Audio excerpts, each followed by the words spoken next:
Good morning, American Heritage. We have a great show planned for today, including club news, this week's weather forecast, a cooking episode, a special report on the Obama administration's executive announcement, an inside look on how Heritage students are helping the community, and of course, today's lunch. all of that and much more to come shortly, but right now, I'm Marcus. And I'm Nicole. Stay tuned for WAHS News. American Heritage never stops, so neither do we.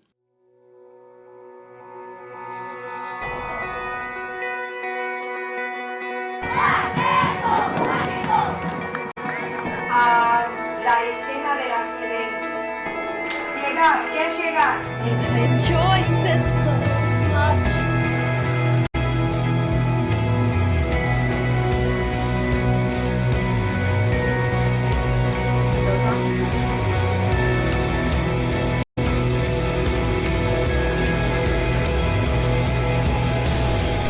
This is WAHS News, the nation's best high school daily show. Today is Friday, November 21st. I hope everyone's ready for this weekend. I know I sure am, but I'm even more excited for the Thanksgiving break next week. So am I. Nicole, would you like to start us off with some club news? Of course, Marcus. Today, pre-engineering will meet after school at 310 in room 7110. Also after school today, the Chinese club will be playing ping pong between the 1000 and 2000 buildings for any of those students interested in learning about ping pong's connection to Chinese culture. Also, attention all inter-club council representatives, today's lunch meeting has been postponed until Monday morning at 7 a.m. The meeting is still in room 4101. Black, Gold, and Green will meet today at 3:15 in the Environmental Center. However, this is weather permitting. They'll meet in room 9214 if there is inclement weather. Well, Nicole, I doubt there will be, but let's double check today's forecast with our in-studio weatherman, Aaron. Usually by this time across the country, leaves are changing and the temperatures are dropping. However, that is not the case in South Florida. Good morning, American Heritage. I hope you all enjoyed your week with cooler temperatures making the average high around 75. This weekend, however, we'll have increasing temperatures after this evening. Starting with today, there's a high of 74 and a low of 68, with the chance of rain at 20%. Keep in mind the humidity is at 50%, so it'll feel a little warmer than it actually is. Moving into your kickoff forecast, temperatures will be in the mid-60s with a chance of rain at 10%, and wind gusts will be at 5 miles per hour to the east. Looking at your weekend outlook, the temperatures will stay in the low 80s, making it a perfect time to sit out and study by the pool. I hope you enjoy your weekend, everyone. Now back to the morning show. Thanks, Aaron. Looks like that meeting is safe after school today. The weather forecast also seems to be shining bright for tonight's big game. That's right, Marcus. The American Heritage Patriots have done it again and will be playing in a state series football game tonight at 7:30. However, because this is a state series game, it will not be free as usual. The admissions price is $8, but it's definitely worth it to support our Patriots. Moving into some guidance news, the United States Military Academy West Point will be visiting Monday in the Upper School Library. Students who are interested should make sure to turn in that signed permission slip by 3:30 the day before. Well, Marcus, if you aren't planning on attending West Point but are looking into Florida schools, I have the perfect solution for you. You do? Of course. This February, Guidance will be hosting a Florida college tour. Destinations will include UF, FSU, UCF, USF, UNF, and FGCU.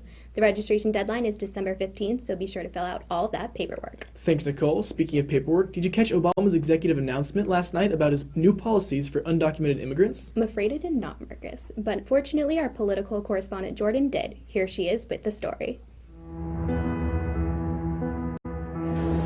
My name is Jordan. I moved here to Miami, I want to say 14 years ago from Mexico. The reason why I came here is because looking for a better life, like everyone else pretty much. Go to school, yeah. Each year, over 1 million people legally immigrate to the United States in hope of a better life. But with strict immigration laws, a large number of immigrants are forced to come undocumented and live in the shadows. We know as a country that there is a large group of people who are here without proper immigration status. And many of them have lived here for a long time and have contributed to our community. Some of that population are kids, and some of them came as children. Kids didn't make the choice to do that. Many of them came with their family. So they did nothing wrong, but they're sort of trapped here. They don't have any avenue to get status. Being undocumented is it's really scary. You always have to be watching out, don't get pulled over. Like for me, I drive to work, and before I had my DACA, I was really scared to drive around. You can always get pulled over, and the officer can always call immigration, and you can get deported. In 2012, Obama instituted a program to give undocumented children a fighting chance. So DACA stands for Deferred Action for Childhood Arrivals, and it protects immigrant youth from a certain age from deportation for 2 years, and it allows them to get a work permit. DACA was a special program initiated by President Obama about 2 years ago, and what the program really does is we promise not to deport them while they're in the status. I got my DACA approved 2 years ago. Yeah, it's been very helpful. I've been able to apply for jobs everywhere. Got a couple jobs. Been able to do my taxes. Sign up for school, college, which are my dreams, and I'm able to pay in-state tuition instead of out-of-state tuition. So it's really helpful for me. Last night, President Obama made an executive announcement extending the DACA program to the parents of dreamers. And with the help of Jose Diaz, many undocumented immigrants will soon have the opportunity to emerge from the shadows with impunity. We have an ongoing commitment to do these clinics every month. We have dreamers that are applying for the first time, and we have dreamers that are applying to renew their status. And dreamers are immigrant youth that arrived at an early age. I'm very happy that I'm here. United States is the country to be. Jordan Fitch, WAHS News, Plantation.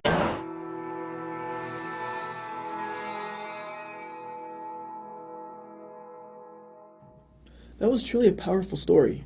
It's amazing to see how people like Jose Diaz are so eager to help others reach their dreams. Very true, Marcus. Part of why I love American Heritage is because heritage students often embody characteristics just like those. Also, in the spirit of giving and the holidays, let's not forget the annual Holiday Bazaar. Each year, the bazaar brings various vendors and raffles of tons of prizes to donate money back to our school. Lots of students in different clubs or campus organizations sell tickets for those raffles to support local causes, but not all of us know where every dollar goes. So one of our WAHS reporters went to see where the money is going from the tickets that our organization sells. Grace has the story. November 19th may have seemed like an ordinary school day at Glades Middle School, but a quick peek inside the gym showed something a little different. My name is Jennifer Moser, and I'm the Harvest Drive Liaison at Glades Middle School.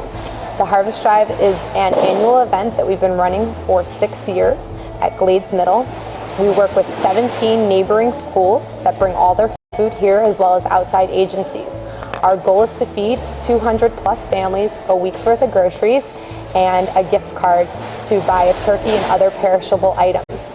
My name is Krista Herrera. I'm the very proud principal of Glades Middle School, and today is the second day of our annual Harvest Drive. And we really have a passion for what we are doing. We have a love for what we are doing, and it has grown from serving 25 families to over 200 families, and we cherish this event, and so therefore we love hosting the event. With a passion for community service and a supportive school, Jennifer eagerly took on this project. My passion has always been community service and helping children, and one day we collected food for the Harvest Drive and brought it to another school, and the next thing you know, they asked me to start a distribution site. For the past 6 years, the Harvest Drive has placed an emphasis on children helping children. As a social studies teacher, I think it's important for students to not only learn responsibility, but also citizenship.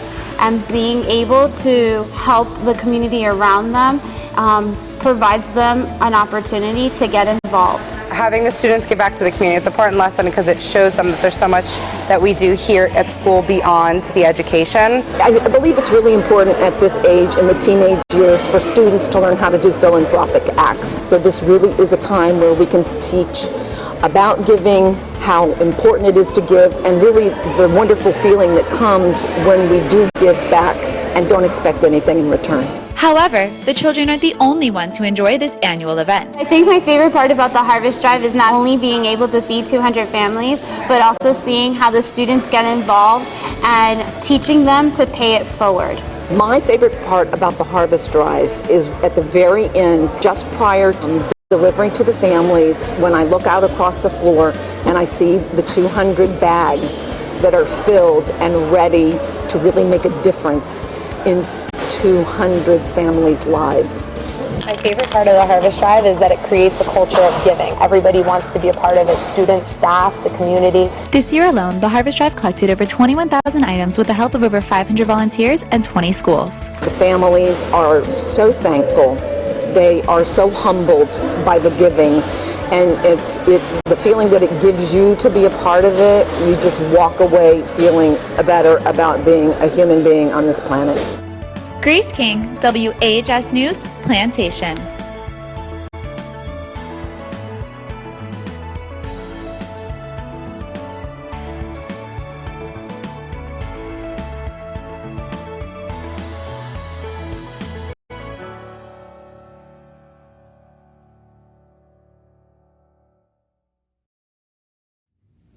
Thanks, Grace. Again, always amazing to see how heritage students are making a difference in the community. And keep in mind that the Harvest Drive is one of over 50 organizations supported by the Holiday Bazaar this year, and that every dollar goes to helping our school or the greater Broward community. The Holiday Bazaar is coming up on December 10th and is still looking for volunteers to help set up, donate baked goods, and clean up. Baked goods? Nicole, I can smell today's lunch cooking. Not quite yet, Marcus. I think you're smelling the next episode of Cooking with a Cook.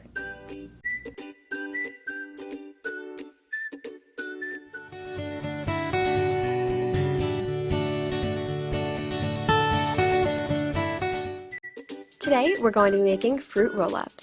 You'll need strawberries, raspberries, honey, a blender, and parchment paper. Start by putting your strawberries into a blender.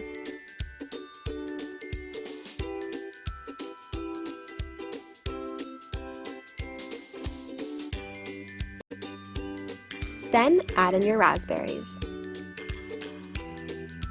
Then add a teaspoon of honey.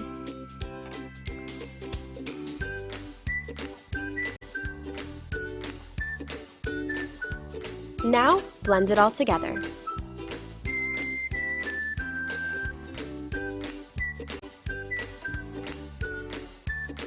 Now you're going to cut your parchment paper so it fits your pan. Now you're going to pour your mixture onto the parchment paper.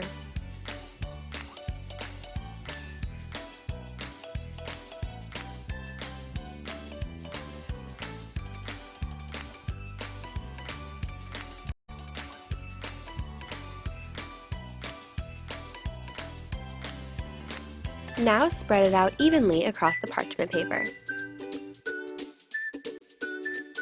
Now put it in the oven for 3 hours at 400. Once it comes out of the oven, it should look like this. Then you can start cutting it out.